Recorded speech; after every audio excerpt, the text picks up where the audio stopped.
নমস্কার প্রিয় বন্ধুরা, ডাল ভাতের সঙ্গে কোনো মুখরোচক কিছু খেতে ইচ্ছে করছে? তাহলে চলুন। এই যে আমি ডাল ভিজিয়ে রেখেছি, 3 রকমের ডাল ভিজিয়েছি। ছোলার ডাল, ছোলা আর মুগের ডাল, 3 রকমের ডাল ভিজিয়েছিলাম কাল রাত্রে। ফুলে কত বড় হয়ে গেছে। এগুলো এর সঙ্গে কি দেবো সেটা দেখাচ্ছি। এর সঙ্গে আমি পুঁই পাতা দেব। গাছে আমার পুঁই গাছ হয়েছে অনেক বড়, দেখাবো আমি। পুঁই গাছ থেকে পুঁই পাতা ছিঁড়ে এনেছি, পুঁই পাতা দিয়েই আমি বড়াটা বানিয়ে দেখাবো। তাহলে চলুন এইগুলো কেটে নিয়ে আসি, শাকগুলো, আর এইগুলো বেটে নিয়ে আসি ডালগুলো। দেখুন, একটা মিক্সার জার নিয়ে নিচ্ছি। মিক্সার জারের মধ্যে ডালগুলো আমি দিয়ে দিচ্ছি। মিক্সার জারের মধ্যে আমি বেটে আনবো।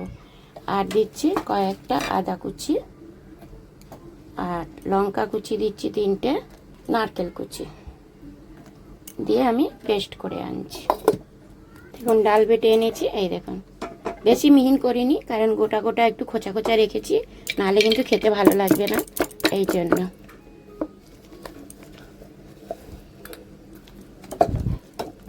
এর মধ্যে কি কি দিচ্ছি সেটা দেখাচ্ছি। এর মধ্যে আমি পুঁই শাকটা কেটে এনেছি, সেগুলো দিয়ে দিচ্ছি। আর এর মধ্যে দিচ্ছি নুন, স্বাদ মতন নুন দিচ্ছি। হলুদের গুঁড়ো, জিরে গুঁড়ো, ধনে গুঁড়ো, আর এর মধ্যে কয়েকটা আস্ত জিরে দিয়ে দিচ্ছি, ভালো লাগবে খেতে। এবার আমি ভালো করে মেখে নেব। দেখো, গ্যাস ধরিয়ে কড়াটা বসিয়ে দিয়েছি। কড়ার মধ্যে আমি সাদা তেল দিয়ে দিয়েছি। এবারে আমি বড়াগুলো ভেজে নেব। এইভাবে করে বড়াগুলো ভেজে নেব। কম আঁচ করে নিয়েছি, কম আঁচ করে ভাজবো।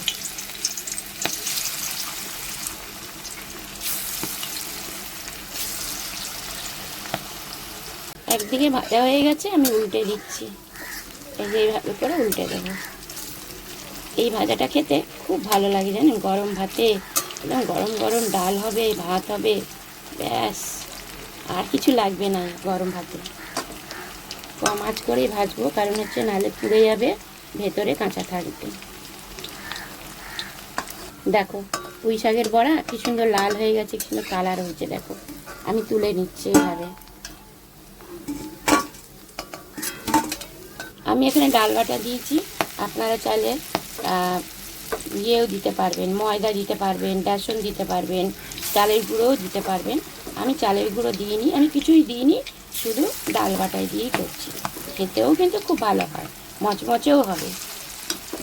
এইভাবেই আদা আদা করে ডাল বাটবেন, আর এরম করে পাতাগুলো ছড়িয়ে ছড়িয়ে দেবেন, মচমচে হবে। দেখো, বড়াগুলো কি সুন্দর মচমচে করে ভাজা হয়ে গেছে। একদম মানে কি বলবো, এত মচমচে হয়েছে। চালের গুঁড়ো কিন্তু আমি দেইনি। এই দেখেন, শুনতে পাচ্ছেন কিন্তু আওয়াজ হচ্ছে। এই যে, আপনারা এর মধ্যে পেঁয়াজও দিতে পারেন। আমি পেঁয়াজ দিইনি, যেহেতু নিরামিষ করেছি, আমি পেঁয়াজ দিইনি। আপনারা পেঁয়াজ দিতে পারেন। দেখেন কত সুন্দর হয়েছে। একটা ভেঙে দেখাচ্ছি। এই দেখেন ভেতরে কত মচমচে হয়ে গেছে। দেখুন, একদম পুরো মচমচে হয়েছে। এই দেখুন, গুঁড়ো হয়ে যাচ্ছে। এইভাবে হলো একবারও বানিয়ে আপনারা খাবেন বা তৈরি করে সকলকে খাওয়াবেন। ডাল ভাতের সঙ্গে তো খুবই ভালো হবে। তবে আমি একটা খেয়ে দেখাচ্ছি।